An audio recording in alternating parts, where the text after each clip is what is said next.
제가 어렸을 때만 해도 가정마다 다르겠지만 하얀 이밥에다가 수육 국물을 말아 먹었으면 좋겠다. 네. 그런 마음이 대부분 가난한 사람들은 가지고 있었습니다. 1년에 몇 번이나 그렇게 하셨나요? 늘상 그렇게 하는 사람도 있겠지만 대부분은 생일 때라든지 큰 명절 때라든지 특별한 일이 아니면 그렇게 하기가 어려울 정도로 그렇게 먹고 사는 게 쉽지 않았습니다. 근데 지금은 어떻습니까? 지금은 이제 뷔페 같은 데 가보면 먹을 게 그냥 가지수도 많고 얼마나 많아요. 너무 배가 조그매서 못 먹지 아직 먹을 건 지천이 널려 있잖아요. 이렇게 우리가 달라졌어요. 세계에서 꼴찌로 두 번째 몰살던 가장 미개하고 가장 어렵고 가장 어둠의 나라였던 우리나라였습니다. 그런데 이제는 적게 잡아도 세계 10대국에는 들어갑니다. 국민소득이 35,000불이 넘어섰어요. 참 꿈에도 이전에 비유하면 생각할 수 없는, 바라보지도 못할 그러한 경제적인 부가 강한 나라가 됐습니다. 근데 실제로 국민들은 어떤 마음을 갖냐면 너무 우리가 살기가 어렵다. 너무너무 살기가 어렵다고. 불평불만이 가득 차요. 특별히 우리나라에 아주 고귀한 분들,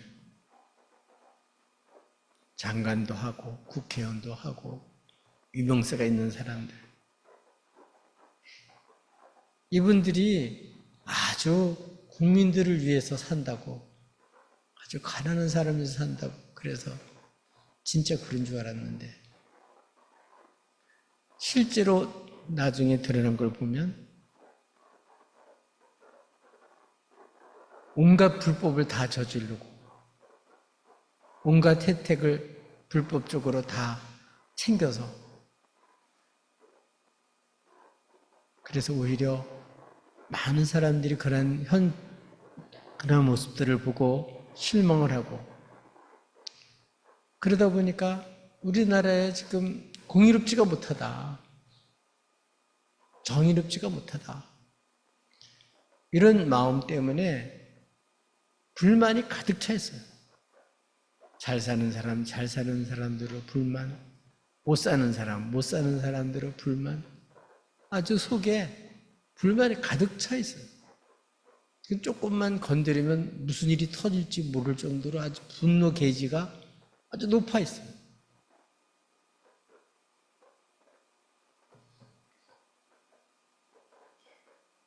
그 이유 중에 하나가 공의에 대한 문제예요.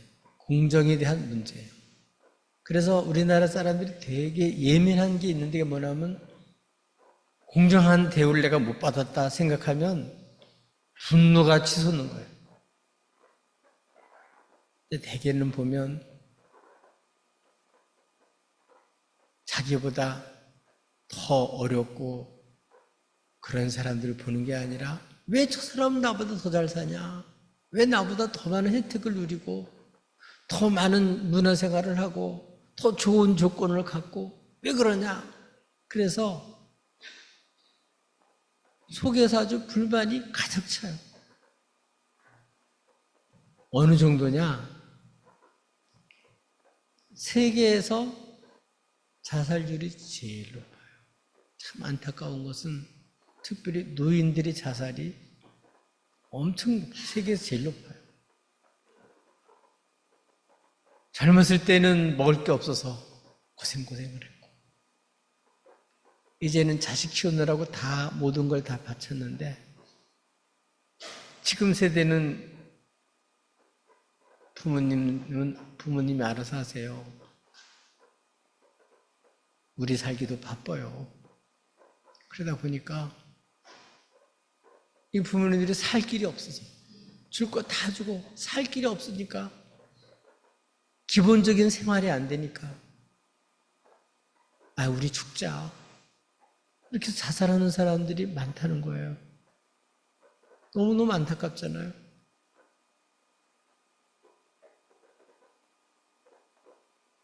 근데 이게 사회 사람만 그런 게 아니에요.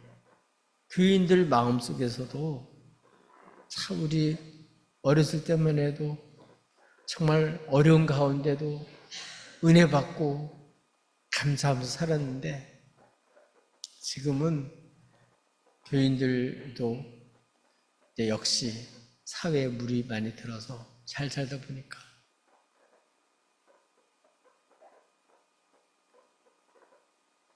감사한 마음보다는 교회 다니는 사람도 똑같이 나도 저 세상 사람처럼 좀 나도 모든 경쟁을 뚫고 나가가지고 나도 1등하고 나도 세상에서 이겨야 되겠다. 우리 자녀들도 그렇게 길러야 되겠다. 뭐 이런 생각 때문에 교인들마저도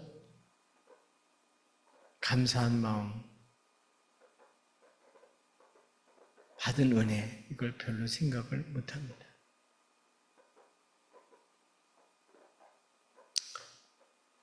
오늘 예수님께서 비유를 들으신 내용이 아주 유명한 그러한 포도원의 품꾼들을 드린 그러한 비유의 내용이에요.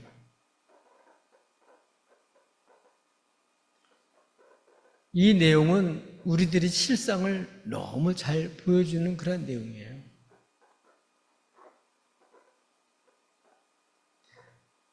포도원 주인이 이른 아침에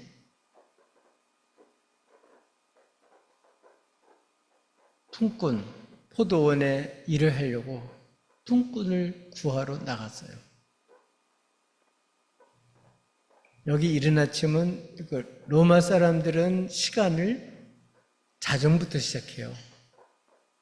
근데 이스라엘 사람들은 시간은 6시부터 시작이 돼요. 네, 그래서 하루 12시간 일하는데 3시간씩 나눈 4번을 나눈 거거든요. 이른 아침은 그러면 몇 시냐면 지금 우리 그 시간으로 따지다 보면 한 6시 정도 돼요. 6시 정도. 네. 6시 정도에 인력 시장에 나간 거죠. 돈을 벌어먹고 살아야 되니까.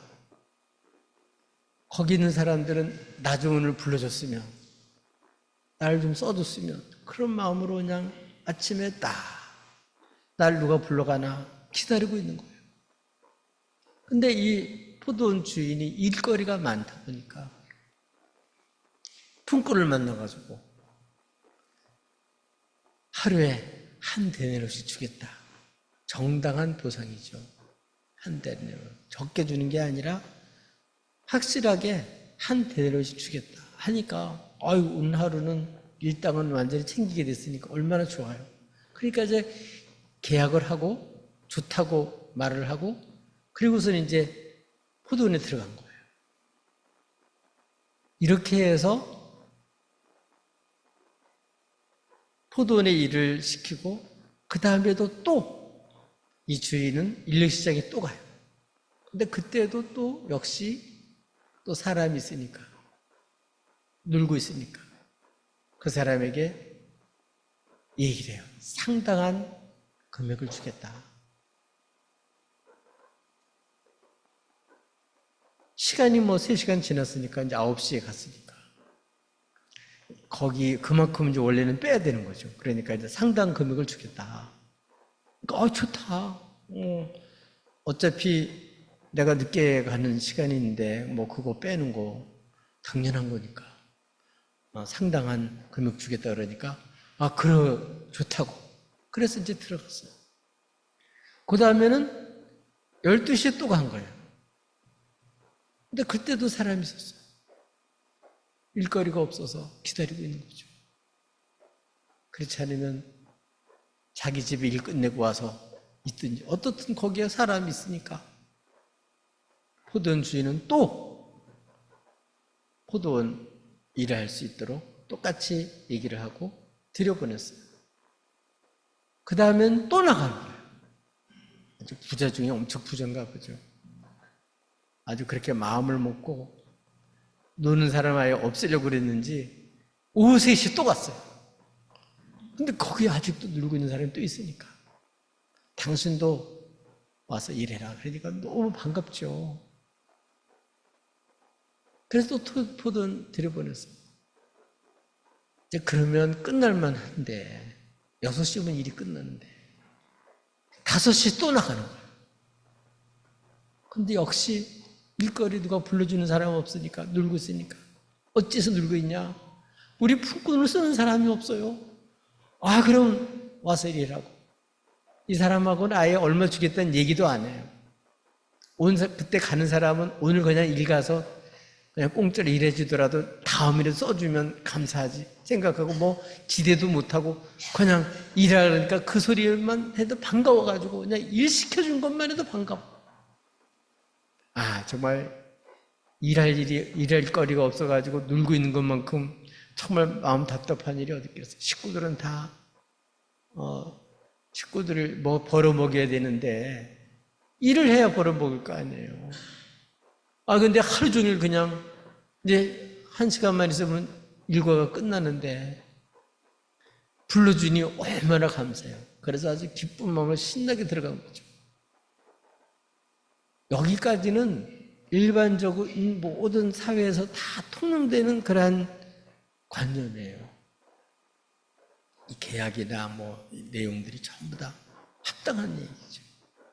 근데 문제는 이제 삭설 줄 때 문제가 생겼어요. 뭐가 문제가 됐죠?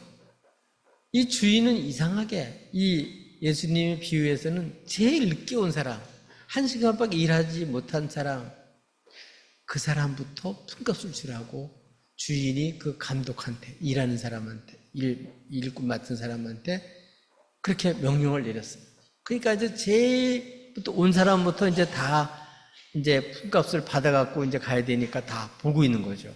근데 제일 늦게 온 사람부터 오니까 글쎄 이상하게 1시간밖에 일 못했는데 하루 일당을 다 주네요. 그때부터 이제 조금 먼저 온 사람은 기대가 생기는 거예요. 저 사람에게도 저렇게 많이 줬으니까 우리는 더 주겠지? 그렇게 생각을 하는 거죠. 그래서 그럴 줄 알았어요. 이 늦게 온 사람이 그냥 하나도 안 줘도 다음날 오라 그래도 너무 감사할 사람인데 하루 일당 다 주니까 정말 너무너무 기쁘고 너무너무 감사하고 주인한테 너무너무 고마워하는 거죠. 근데 이제 3시쯤 온 사람, 그 사람한테 주는 거예요. 문제는 이 3사람도 역시 일당을 다 똑같이 주는 거예요.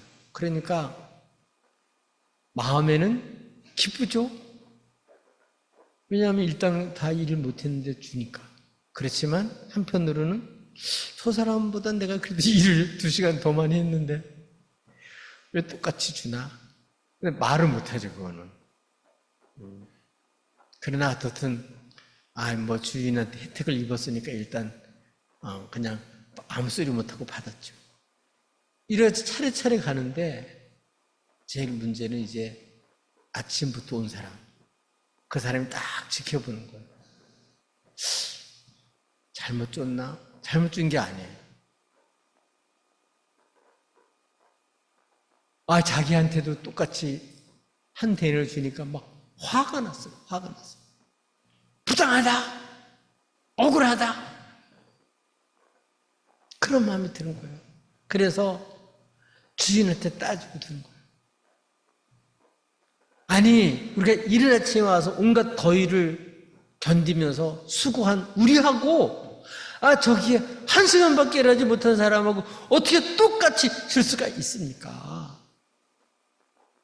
막 불평을 하는 거예요. 항의하는 거죠. 항의하는 거죠.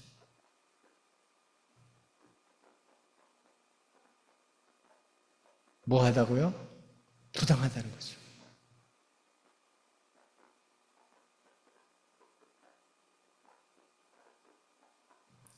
이 내용은 그 앞에 19장에 있는 내용,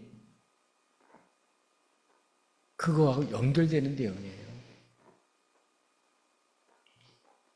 그건 어떤 일이 있었습니까? 부자 청년이 일찍 출세해서 재물도 많이 가져서 아주 재물이 많은 사람이라고, 돈 많이 버는 사람이라고 기록이 될 정도로 그렇게 아주 출세한 사람이에요. 이 사람이 영생도 얻고 싶어가지고, 선한 선생님, 제가 뭐를 해야, 어떻게 해야 영생을 얻겠습니까?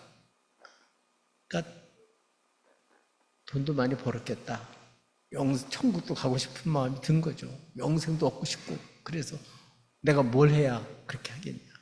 그랬더니 예수님께서 살인하지 말아라, 독절하지 말아라, 10계명 중에 사람에 관계된 그 얘기를 쭉 하시는 거예요. 내 이웃을 내 몸같이 사랑하라. 그런 얘기를 하니까 저 어렸을 때부터 그거 다 지켰는데요. 네 한 가지 부족한 게 있다. 이 사람은 지금 한 가지 부족한 게 뭐죠? 그거 하나 빼놓고 다 했다는 거예요. 근데 한 가지가 뭐냐면은 돈이 너무 많아요. 이 사람은 재물이 하나님과 같이 귀해. 근데 그거를 몽땅 팔아가지고 너 영생이 그렇게 귀하냐? 너 얻고 싶으냐? 네가 해서 벌고 싶으냐? 그럼 그거 싹 팔아. 가난한 사람 주고 그 다음에 나를 따라와라. 그러니까 이 사람 근심 중에 간 거예요. 그걸 제자들이 본 거예요. 지금을 생각하면 이렇게 저렇게 유명하고 돈도 많이 벌고 젊은 사람이 왔는데 그 한 가지 부족하다고 그걸 예수님이 가라 그래? 그럴 수가 있어. 쟤들 마음속에 이해가 안 되는 거예요. 예수님은 말씀하셨어요. 부자가 천국 들어가는 게 얼마나 어려우냐. 차라리 낙타가 바늘구멍으로 바늘길을 들어가는 게 훨씬 쉽다. 그렇게 얘기를 하는 거예요. 그러니까 이 제자들이지만 이해가 안 가는 거예요. 주님 말씀이 이해가 안 가는 거예요. 부자는 하는 축복받아서 부자 된 거지. 저 사람이 천국 못 들어간다면 도대체 누가 들어간단 말이냐. 불만이 생기는 거죠. 그럴 때 예수님 말씀하셨어요. 사람으로는 불가능하다. 그러나 하나님으로는 다 할 수가 있다. 뭘로 천국에 들어가는 거예요? 사람으로 뭘 해서 들어가는 게 아니라 하나님이 들어가게 하는 거예요. 하나님이 할 수 있는 거예요. 천국에 들어가는 거는 우리 힘으로 할 수 있는 게 아니에요.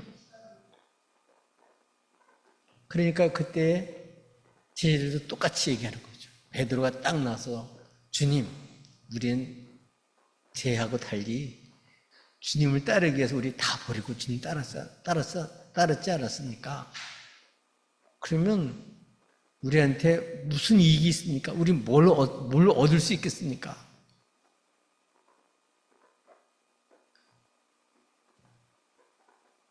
여러분, 정말 이렇게 주님을 위해서 다 버리고 내가 주님을 따랐는데 그럼 나한테 오는 게 뭐냐 도대체.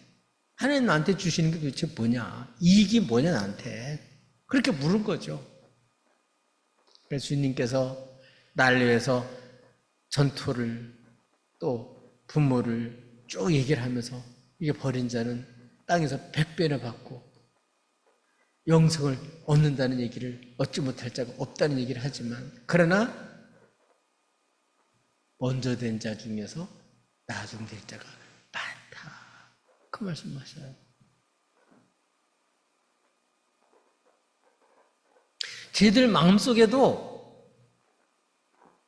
우리가 뭔가는 해서 천국 가는 거 아니냐. 내가 뭐를 했기 때문에 하나님 나한테 뭐를 줘야 되는 거 아니냐?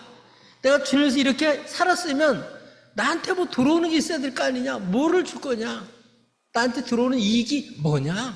그렇게 물은 거죠. 또 오늘 비유를 보니까 아니 늦게 온 사람도 한 데나름, 일찍 온 사람도 한 대로 마음속에 이건 주인은 공평하지 못하다. 아, 내가 괜히 일찍 와가지고 내가 쏘갔구나. 내가 괜히 아침 일찍부터 와가지고 일만 했지. 야, 내가 이용만 당했구나. 야, 이거 막 말짱 헛거구나. 이렇게 생각하고 있는 거예요, 지금. 이게 일반 사람들뿐만 아니라 제자들도 그랬고, 지금 교회 다니는 사람도 마음속에 그런 마음을 품고 있으니까 주님이 이 말씀을 통해서 진짜 공정한 게 뭐고 천국이 어떻게 들어가는지를 주님께서 비유로 말씀을 하신 거예요. 지금 실제로 많은 사람들은 사람을 쓸 때도 회사 같은 데도 뭐 사장이라도 막 부정청탁으로 이렇게 자기 아들 집어넣으면 지금은 사람들 가만히 있지 않아요. 딱 따져가지고 정말 이렇게 고소를 한다든지 뭐 그런 일이 있으면 비리를 고발한다든지 지금은 이제 굉장히 그게 예민해 있습니다. 그래서 자기 거라도 주인이 이렇게 불공평하게 그렇게 한다 그러면 지금 가만히 있질 않습니다. 이게 이제 일반 사회 사람들이 있는 거고, 교인들도 사회만 그런 게 아니고 교회에서도 그래요. 이게 딱 그런 마음을, 제자들 마음하고 똑같아요.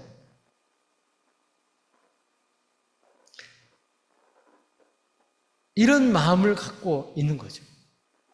그래서 사회와 똑같이 어떤 기업하는, 이윤 추구하는 것처럼 내가 주인을 위해서 뭔가 하면 주인 나를 뭘 주겠지 이런 생각으로 하는 거죠. 뭘 했기 때문에 어떤 공로 때문에 내가 천국에도 들어가고 하나님 보상도 하는 거 아니야? 그런 마음을 갖고 사는 거예요. 근데 어때요?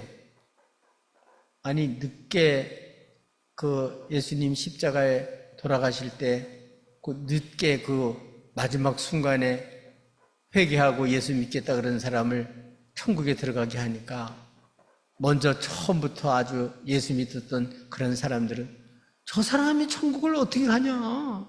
저 사람 천국 가면 나 억울해. 나도 똑같이 어떻게 그렇게 갈 수가 있어. 이렇게 생각하는 거예요. 바리새인들도 마찬가지죠.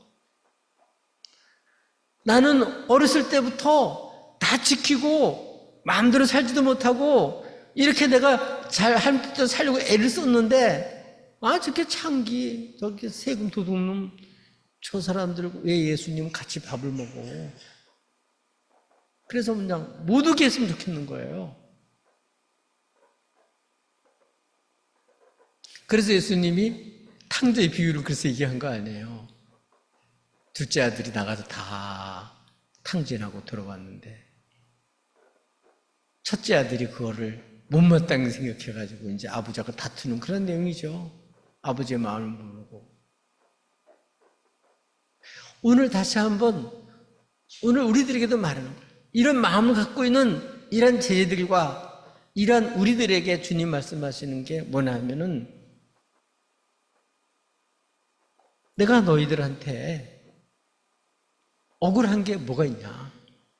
내가 잘못한 게 없다. 첫째, 계약하지 않았냐? 한 대너리 준다 그랬는데 한 대는 내가 다 줬다.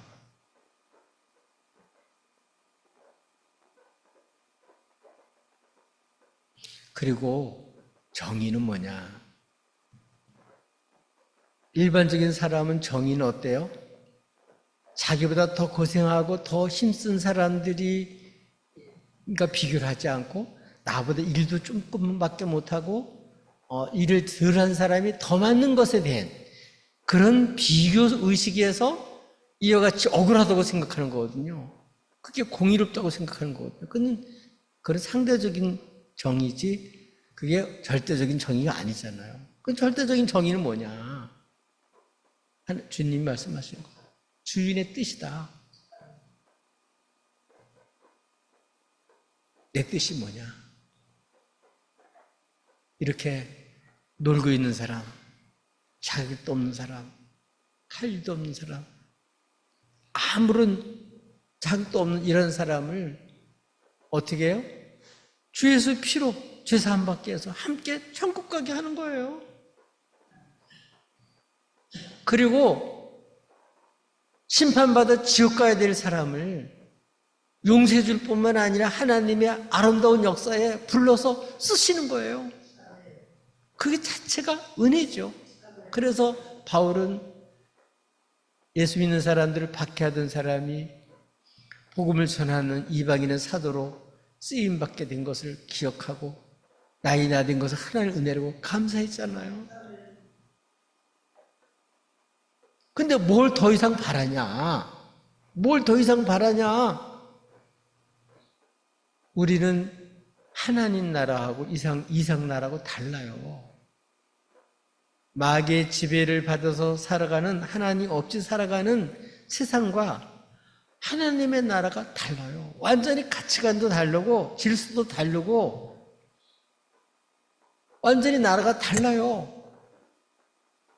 세상 나라는 어떻습니까? 힘 있는 사람이 힘 없는 사람 지배하는 거예요. 있는 사람이 없는 사람 무시하고 짓밟고 자기가 차지하는 거예요. 힘 없으면 나라도 멸시받고, 힘 없는 그런 사람들은 부모도 이제 부모도 힘이 없으면요, 이 자녀들이 막 무시하는 자녀들이 많이 생겨요. 돈으로, 세상 능력으로 가진 것을 가지고 이렇게 있는 사람이 정말 이렇게 인정받는 그런 세상이에요. 근데 하늘나라는 어때요? 아예 자격도 없는 사람이에요. 그런 사람을 하나님 사랑하셔서 여기에 나와 있는 이 포도원 주인처럼 계속해서 부르고 그래서 삭을 주고 일하게 하고 그래서 생명을 얻고 살 수 있게 해주시고 풍성한 삶을 살게 하고, 이게 하나님의 뜻이에요. 주님은 세상 나라 사람과 달리 당신 자신이 이 땅에 오실 때 섬기려고 오셨고 대신 죽어 우리를 살려고 오신 분이 주님이세요. 근데 제자들은 역시 주님을 따른다고 하면서 세상을 따라가지 주님을 따라가는 게 아니죠. 이런 사람들에게 오늘 이 비유를 통해서 말씀하면서 이 은혜를 깨닫게 하셔서 더 이상 너희가 바라는 게 뭐냐? 더 이상 무엇을 바라느냐? 우리 주님은 모든 사람이 구원에 이르기를 원합니다. 그래서 요한계시록 마지막까지도 성령도 신부인 교회도 오라고 마지막 말명받기를 원치 않으시는 거예요.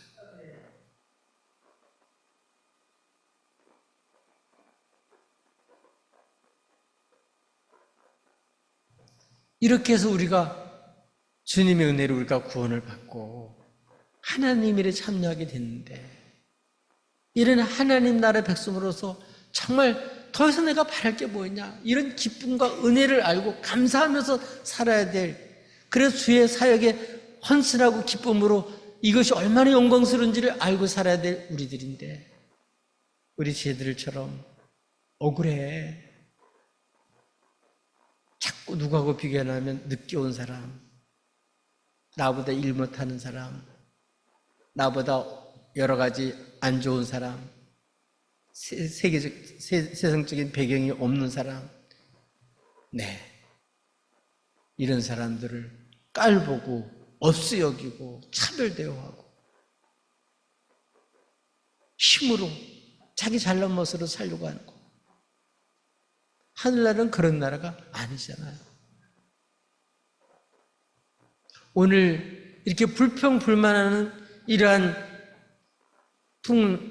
넉넉한 약속을 다 약속대로 받은 이 사람이 물어보는 거예요.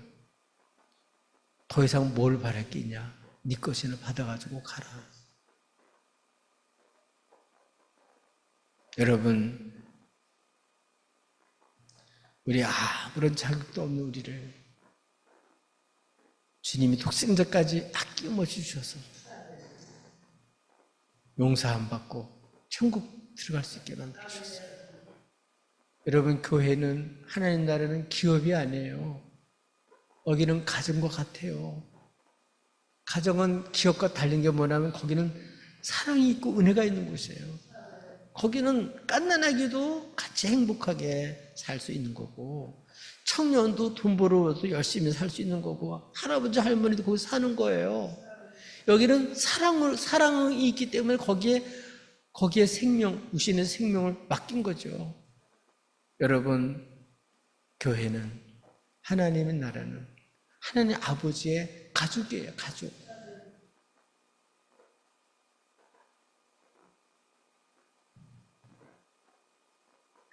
여러분, 예를 들어서 어떤 부모가 아이 셋을 낳았어요. 3살짜리, 6살짜리, 9살짜리가 있어요. 한번 세상 기준으로 한번 생각해 볼까요? 9살은 먼저 나왔잖아요. 그렇죠? 먼저 세상에 나왔으니까. 부모를 3배 사랑하나요? 어때요? 그리고